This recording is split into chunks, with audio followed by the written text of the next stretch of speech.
Yes, I have a confession to make. I am a state junkie. I really am. I love the intensity of life.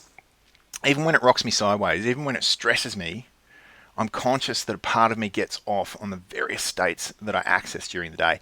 And the thing is, most people are state junkies. It's just that I'm being honest about it, right?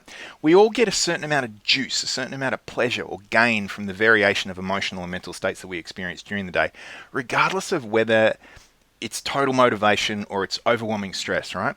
So even the so-called negative states, we still get some sort of juice from, some sort of secondary gain. It serves us on some level, and we enjoy the intensity of it. If we didn't, we wouldn't choose to feel those states. It's just that simple, right? So the thing is, are we consciously in control of our state, or is it an unconscious mechanism or reaction?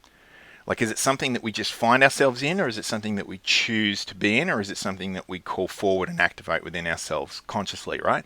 So either way, state, no matter how you look at it, state is a choice. Whether conscious or unconscious, it's still just a choice. We choose what and how we feel and when we feel it.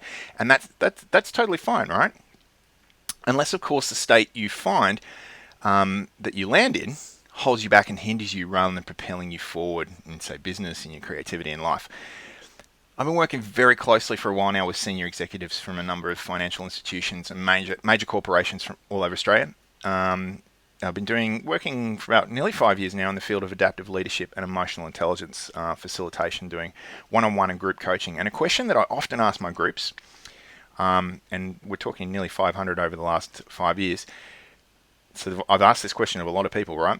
How many people before a meeting actually take a minute to check in with themselves and ask themselves what they need to be thinking and feeling, and how? And I also ask them, how do they need to be behaving in this meeting in order to maximize their outcome?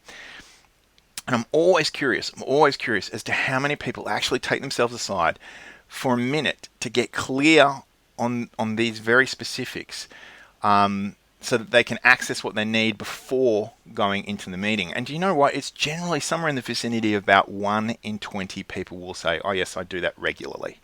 Okay, so it's a little bit of a no-brainer. It's like one of those things. I'm gonna give you a taste of the end of this webinar now. Is like, recalling and accessing states is the easy part. Like, it's super easy. It really is. The hard part is just remembering to do it. So in short, folks, my message here is that state is a choice that happens by bringing awareness to it. Right? So state is a choice that happens by you bringing awareness to the state that you need. You know, what you need to be thinking, what you need to be feeling, and how you need to be acting in order to create the experience that you want to create. State is a choice. And what is so awesome about that is that there's just a bit like being in a lolly shop. There are so many different states to choose from, and different combos that you can experience, right? So it's just like being in a candy shop, which I kind of like.